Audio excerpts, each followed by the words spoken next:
After awakening, multiple ego disillusions, burnout, and the limits of insight. Several years ago, I underwent a genuine non-dual awakening through sustained contemplation and meditation, later contrasted with psychedelic experience. Identity collapsed, reality became dreamlike, and the familiar insights followed. This is not a story about awakening itself, it's about what happened afterwards, across multiple phases of deconstruction, and why those phases ultimately led not to liberation, but to exhaustion. This process did not involve a single dissolution of ego, but 3 distinct dissolutions, each operating at a different level of the system: the intellect, the psyche, and the nervous system. The first dissolution, intellectual deconstruction and awakening. The first ego dissolution occurred through intellectual deconstruction. Years of philosophical inquiry, epistemological rigour, and contemplation dismantled identification with self, body, and thought. This culminated in a non-dual awakening, which was the recognition of awareness as primary, reality as constructed, and identity as illusory. This stage was driven by intellect, not belief, and required discipline, focus, and cognitive capacity. At this stage, the ego was not destroyed. It was used. It functioned as the engine of inquiry. Without it, sustained deconstruction would not have been possible. Awakening arose through egoic effort, not in spite of it. However, this phase privileged understanding over embodiment. Insight was clear, but its impact on the lived experience was limited. The second dissolution: psychological deconstruction and shadow work. The second ego dissolution occurred through psychological insight. Attention shifted from metaphysical truth to the mechanism of the psyche. Subconscious conditioning, emotional triggers, attachment patterns, cognitive bias, trauma responses, and survival strategies. This involved learning how belief forms, how emotions drive behaviour, and how unconscious loops perpetuate suffering. Through this process, old narratives dissolved. The reasons I believed I was the way I was repeatedly changed as deeper layers were uncovered, until the very idea of a single causal explanation collapsed. Responsibility was taken seriously, perhaps too seriously. Patterns were interrupted, behaviour changed, and relationships temporarily improved. It was during this phase that autism was first suggested to me. That possibility was dismissed, not out of denial, but out of a belief that behaviour could be changed through awareness, effort, and self-regulation. Labelling it as autism felt like excusing or solidifying something that could otherwise be transformed. For a time this worked. An adaptive personality was formed. Functionality increased, and masking was successful. But this came at a cost. The third dissolution: midlife collapse and autism masking burnout. The third ego dissolution was not chosen. It occurred in midlife through burnout. The ego that had formed to sustain meaning, purpose, and trajectory, to regulate emotion, maintain relationships, and function within cultural expectations, ran out of energy. It could no longer justify itself. Motivation collapsed. Executive function declined. Emotional regulation failed under cumulative load. What was revealed underneath was not emptiness, but a nervous system shaped by autism and neurodivergence. One that had been masked for decades through intellect, adaptation, and effort. When the mask fell away, what remained was a system not designed to survive, let alone thrive, in its cultural environment. This wasn't a spiritual failure. It was biological and neurological reality asserting itself after prolonged compensation. At this stage, meaning could no longer be generated intentionally. Purpose could not be chosen. Engagement Engagement was not a matter of attitude or belief. The capacity to do so itself was gone. What had once been interpreted as ego dissolution now revealed itself as ego exhaustion. The consequences: overwhelm, isolation, and misinterpretation.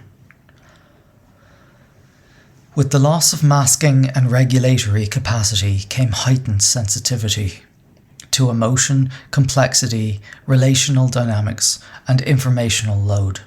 Awareness now spanned multiple levels simultaneously: personal, relational, societal, political, metaphysical, without the filtering mechanism of the ego that once made this manageable. The result was overwhelm, emotional stacking, executive paralysis, withdrawal, and periods of shutdown. Not depression in the conventional sense, and not nihilism as a belief, but a sensitive nervous system exceeding its limits. At the same time, the need for co-regulation, connection, and unconditional support became explicit, not conceptually, but biologically. A childlike needs surfaced: safety, presence, touch, attunement. Yet the surrounding environment lacked the capacity to meet a human being in such an open and vulnerable state. Most people were themselves overwhelmed, defended, or absorbed in self-development frameworks that bypass relational responsibility, so there was nobody there to help. Spiritual communities in particular often responded with abstraction, non-dual explanations, absolute responsibility, or minimization of the lived experience. Pain was dismissed as illusion. Burnout was reframed as resistance. This only deepened the isolation.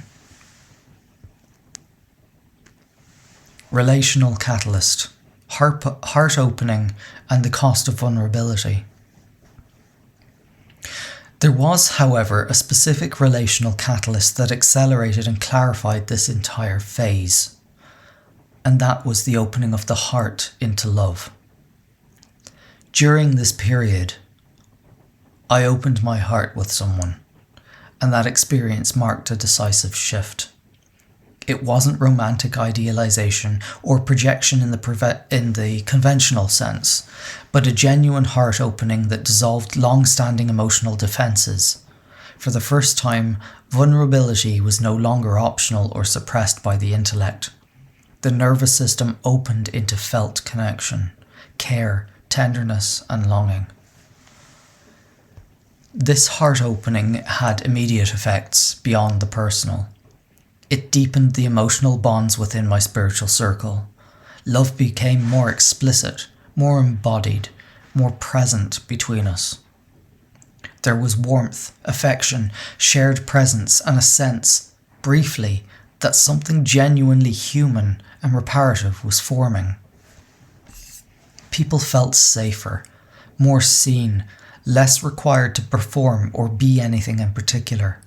It also filled me with self-love when I directed it at myself, causing an expansion of self-confidence and unconditionality. But this same opening also revealed something painful and unavoidable. Love without reciprocity is destabilizing. As sensitivity increased, so did the capacity to feel absence, inconsistency, and lack of follow-through. When people did not show up, did not respond, or could not meet vulnerability with responsibility, the pain was no longer abstract or philosophical. It was visceral, relentless, and continued for over 2 years, and continues even now. What had once been buffered by detachment or insight now landed directly in the body in waves of pain from the top of the neck and shoulders down across the chest to the sternum. Any time I got overwhelmed, I found myself curling in a ball, clutching my head and screaming because I could not stop the sensation when it started. No amount of CBT or regulation techniques were working. No one was around to catch me when I fell. No one knew how or how to recognize it. My authenticity was deepened and intensified. The way that I love and express was disturbing and rejected by those closest to me. This revealed a critical asymmetry. Love had opened the system, but the relational environment did not have the capacity to co-regulate at that depth. Some were still processing their own trauma. Others were absorbed in non-dual excitement or personal development. Many valued connection in principle, but lacked the embodied availability to sustain it in actual practice. In reality, nobody was actually there. The result was increased sensitivity, paired with a decreased support. A dangerous combination. The very openness that made connection possible also made neglect, dismissal, or inconsistency far more wounding. What looked from the outside like emotional fragility was in reality a nervous system operating without armour in an environment not structured to protect it, or even work in harmony with it. It wasn't a failure of love. It was a revelation of how rare genuine co-responsibility in relationship actually is, and how costly it can be to remain open without it. The heart opening did not cause the burnout. It exposed the conditions that made burnout inevitable.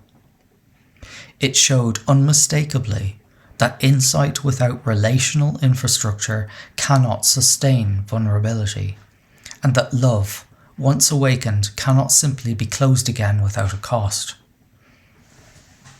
The core realization. Non-duality may describe an underlying structure of reality, but human life is relational. Awakening does not negate the need for nervous system regulation, belonging, and embodied connection. Applying absolute perspectives at the relative level collapses relationship and places unbearable responsibility on an individual. What became clear to me at this point was the ontological error being made around the concept of other. In absolute terms, other collapses into unity, but at the level of lived human experience, other does not disappear. It remains operative, causal, and relational. I had attempted, both personally and experimentally, to apply absolute responsibility at the relative human level. Conceptually, it sounds coherent. If everything is one, then I am responsible for my experience. But when that is embodied, reality reveals the flaw. When other is erased at the human level, responsibility becomes asymmetric. The individual absorbs not only their own regulation and integration, but also the emotional impact, projections, avoidance, and limitations of everyone around them. This leads to exhaustion, not liberation. And it is the wrong way to look at things. Telling someone that they have absolute responsibility leads to self-erasure. Human beings are not solipsistic processing units. Our nervous systems are co-regulatory by design, meaning safety and orientation emerge between beings, not in isolation. To deny the causal role of other is not awakening. It's a form of disassociation that masquerades as insight, and it is extremely harmful.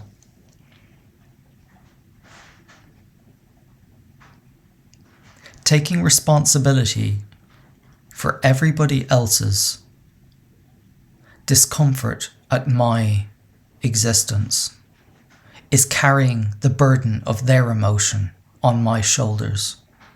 If I were to take absolute responsibility for that, then the only logical conclusion would be self-erasure. And nobody should ever have to contemplate that.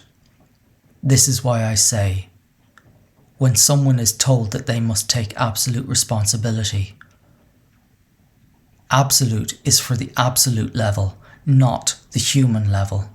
The human level requires relationship, which means responsibility must be shared. The paradox is this. At the level of source, unity is real, yes. At the level of life, relationship is real. And refusing to honour both simultaneously fractures the human capacity to live. In my case, this refusal led to a progressive carrying of responsibility that was never meant to be borne alone. Explaining, adapting, regulating, forgiving, understanding, until the system finally collapsed. Not because insight was false, but because it was misapplied beyond the level it was meant to be governed. True integration, I now see, does not eliminate other. It requires learning to be with other without erasure, without domination, bypassing or self-sacrifice, disguised as transcendence. One cannot know itself or define itself unless there is something against which a distinction can be made. Self does not exist without other. This is not a flaw in reality, it is part of the whole. Awareness knows itself by creating contrast within itself, a fold, a differentiation, the appearance of other. This distinction is not separate from awareness, nor does it ever truly leave it. It's intrinsic, inseparable, and necessary. The illusion of other is still an expression of the one, not a deviation from it. In absolute terms, awareness is infinite, whole, and complete, needing nothing, but once projected into relativity, it cannot sustain itself through fragmentation alone.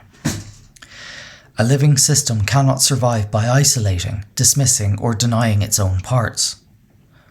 The one awareness unfolds into many perspectives in order to experience itself. These perspectives, these others, are not disposable scaffolding to be discarded after awakening. They are the means by which awareness continues to know itself in motion, a relationship in life. When too many folds are isolated, dismissed, or treated as unreal, the system loses its coherence. Unity without relationship collapses into sterility. The dream stagnates, not because it is false, but because its own internal harmony has been broken. True integration, then, is not the erasure of other, but the restoration of relationship between all parts of the whole, without hierarchy, bypassing, or denial. The entire point of the dream was that awareness was projecting itself into embodiment, not as an error, but as an experiment in sustained existence through relationship. Consciousness unfolds into form in order to experience itself as life, and that life can only be sustained through harmonious expansion, not fragmentation. A multi-party system emerges by lowering entropy, not increasing it. It does this through cooperation, inclusion, and mutual regulation rather than isolation or dominance. Each part stabilizes the whole by allowing other parts to exist as they are. This is not metaphorical love, but ontological love, the condition that permits complexity to persist without collapse. When awareness attempts to deny, dismiss, or overwrite its own projections, treating embodiment, relationship, or difference as illusory or expendable, entropy rises. The system destabilizes. The dream does not end through awakening, but through loss of coherence.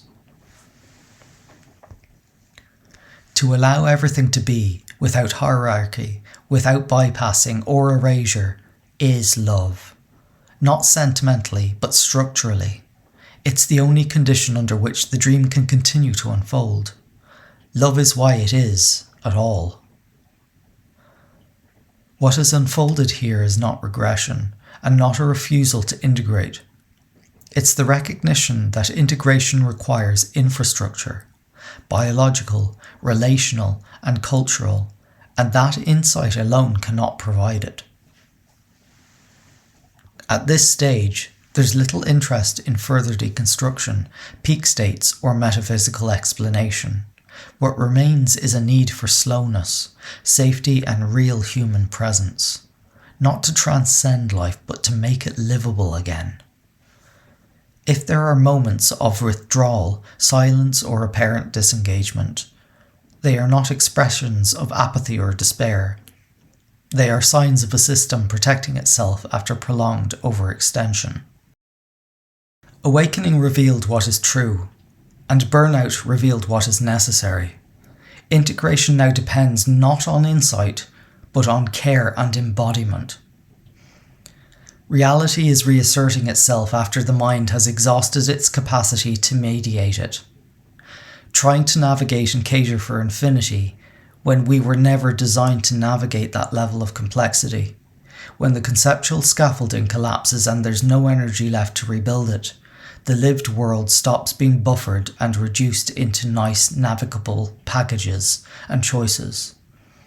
Sensation, absence, time, otherness, they arrive raw. No commentary, no meaning creation, no protection. That's why it feels unsettling rather than peaceful. The whole thing is there in its totality, screaming in your face. This missing piece wasn't intelligence, rigor, or honesty. It was contact. Not conceptual contact, but metaphysical contact. Human contact. Nervous systems, bodies, presence, co-regulation. Love. The thing the mind can describe endlessly, but cannot substitute for. Once the mind burns out, reality doesn't argue. It just is, and it is violently silent. When we go through the process of awakening, it's imperative that we remember our humanity. Otherwise, what is it all for? Dissolving everything back into nothing, and coming back into the lived experience. To do what? Dismiss that everyone around you is just an illusion. Or to live, experience, love, and connect with everything and everyone that you are.